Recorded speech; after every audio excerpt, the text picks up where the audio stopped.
Welcome back to Carving Fairways. Today we're at another iconic course, Blue Ribbon Pines in East Bethel, Minnesota. With Masters Worlds coming here in July of 2025, we're flying hole by hole through this tight, technical, and absolutely legendary track. Let's break it all down, one hole at a time.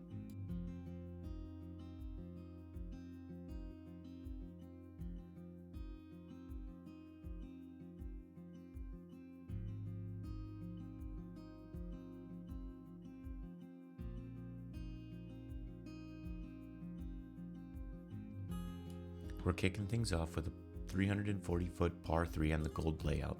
A straight-up backhand gap shot to start the round right. Keep it centered and avoid the rough and you'll be in the circle.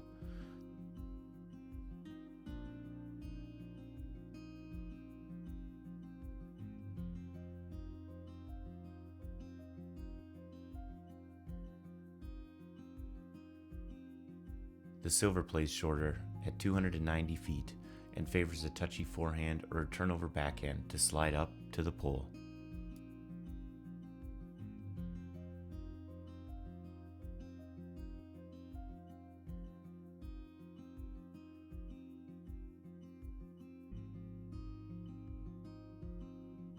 Hole 2 is a par 4 at 450 feet and there's trouble everywhere here. Your initial gap are these two upright trees. Anywhere kicking into the woods on either the left or the right is certainly going to spell trouble. Your initial shot should be looking to land near this first little spot here. From there you have a left gap that you can go down a tunnel or a right side that you can arc something out and around.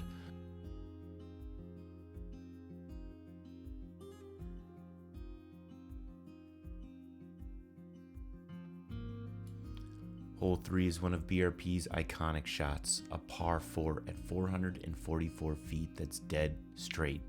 It's tightly wooded fairway and anything offline can kick you into jail or worse.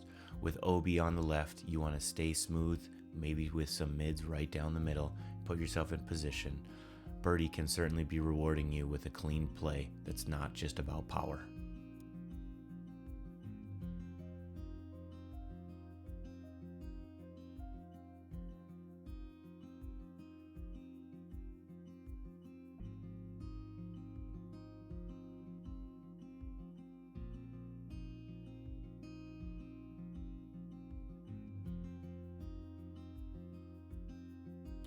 Hole 4 is a par 4 at 535 feet to the gold and 520 to the silver. Both shots are very similar here though. Off the tee, you want to be giving yourself a nice backhand turnover or forehand to land in what we're calling the combo position. From here, you shoot over OB and you've got a nice position to look at one of either the baskets. The drone will fly directly to the gold, but the silver you'll be able to see the pin position as we fly directly over it.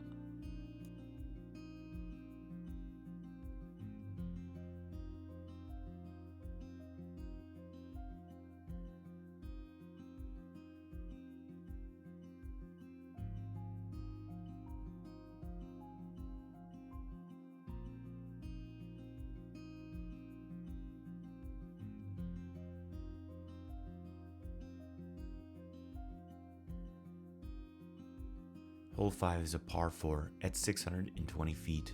This one can spell trouble out of the gate again if you kick either left or right. Your first shot's a placement shot here, looking to land just shy of the pond and close to that drop zone. Either a forehand that has a slight turn to it or a backhand that you can get into a straight shot and fade directly before the pond. From there you've got a power shot to make your way all the way back to where the pin sits. A birdie here could be a certainly awesome grab, so make sure you dial up, take the placement shot, and then push your power.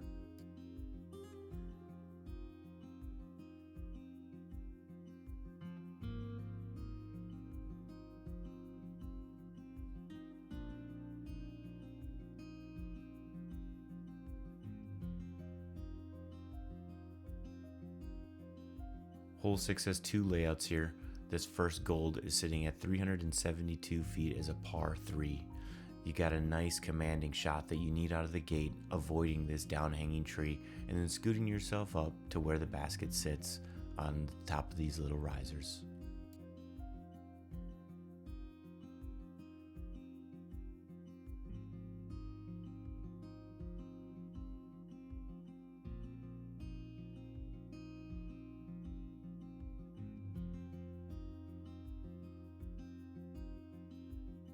Hole 6's silver layout plays slightly shorter at 291 feet.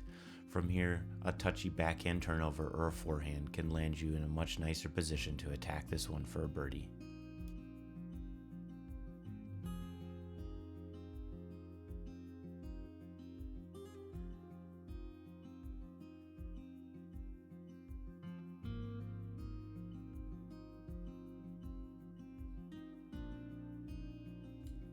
Hole 7 is a par 4 at 530 feet, and we're back to another placement first play. Clear the early trees and land in the mouth of the opening. From here, a clean approach attacks a pin that's surrounded by a pond. Long, left, or too hot, and you're going to get wet. Careful aggression is the name of the game on this one.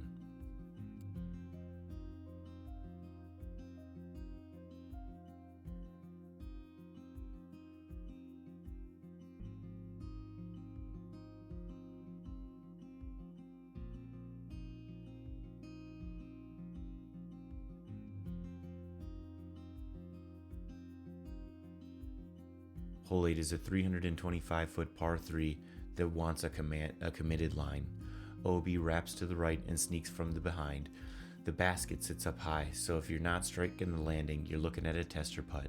Stay centered and give yourself a nice, good look.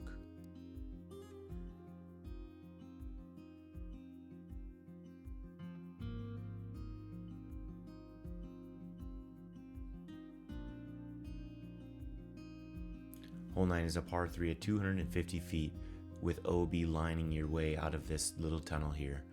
Anything short or left or right and you're going to be into that drop zone. From there, if you manage to push your disc too far, there's also OB behind the basket. A nice backhand turnover or a forehand tight gap line could set you up for a birdie.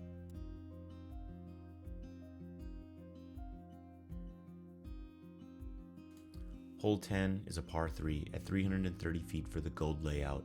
While you can see the basket through the middle of the trees, the line here is out to the left. A big turning backhand or a big spiking forehand can skip you right up next to the basket.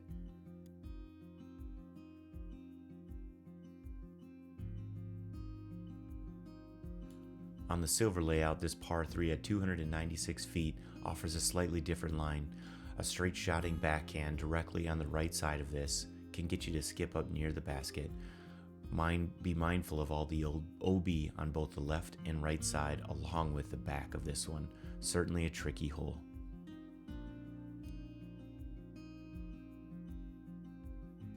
Hole 11 on the gold layout is a par 3 at 425 feet.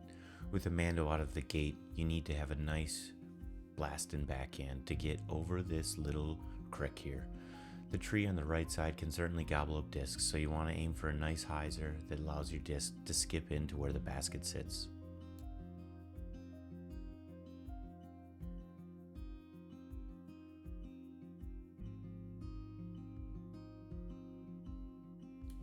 Hole 11 on the silver layout is a par 3 at 335 feet, navigating again this Mando out of the gate, the tree that sits directly in front of you. But with a big backhand, you can spike your way in to the circle and hopefully get a birdie.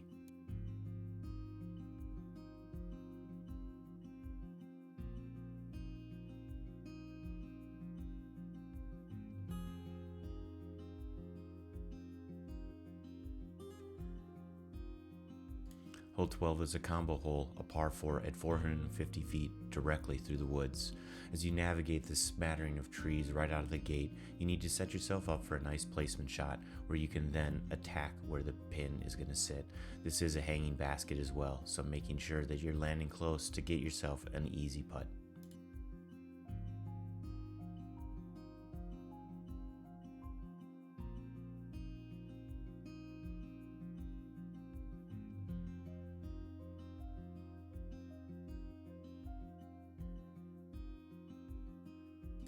Hole 13 is a par 4 at 545 feet with a 200-foot water carry off the tee.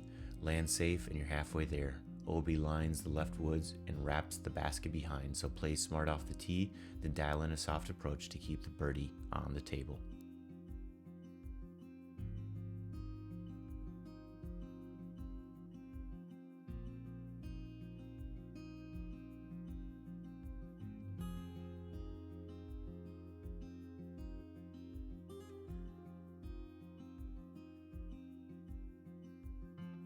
Hole 14 is a par 3 at 342 feet, and the pond is the story here.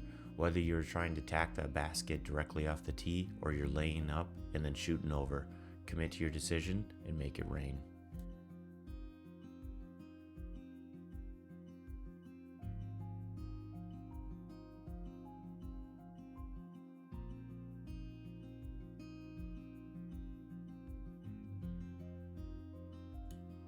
Hole 15, simple, clean, and sweet. Just a 270-foot par 3 straight gap. Backhand, mid, or putter, commit to this line and trust the fade. There's no OB here, so just hit the tunnel and let it drop right in.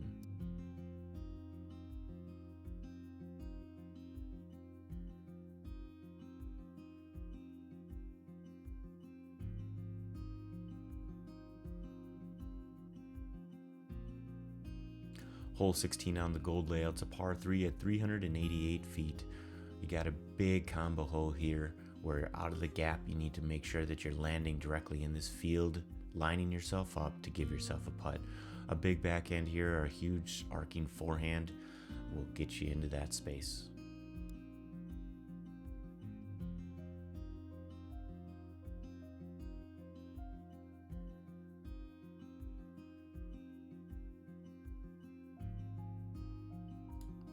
Hole 16 on the silver layout's a par 3 at 340 feet. As long as you get out of this initial gap, really your shot decision is up to you. Either a forehand or backhand, and you can attack the pin with ease.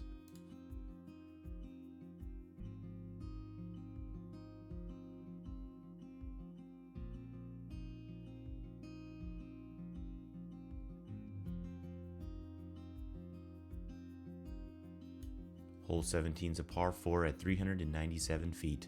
With Amando pushing yourself to the right a little bit out of the gate, you're aiming to land near this goalpost. Push too far and you land OB. After you've made this first placement shot, you have a nice mid-range upshot to attempt to land on top of the risers and give yourself a birdie.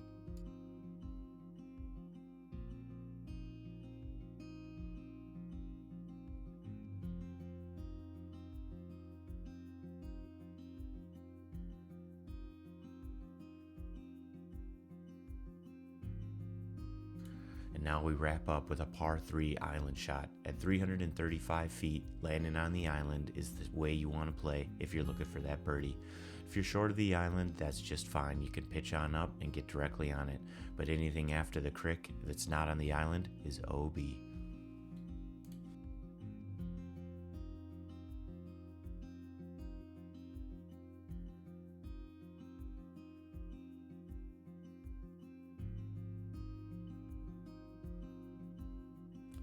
BRP is a course that tests every angle, disc, and decision. It's the perfect battleground for Masters Worlds. If you like the fly through, hit that subscribe button and drop a comment with your favorite hole. And as always, keep carving those fairways.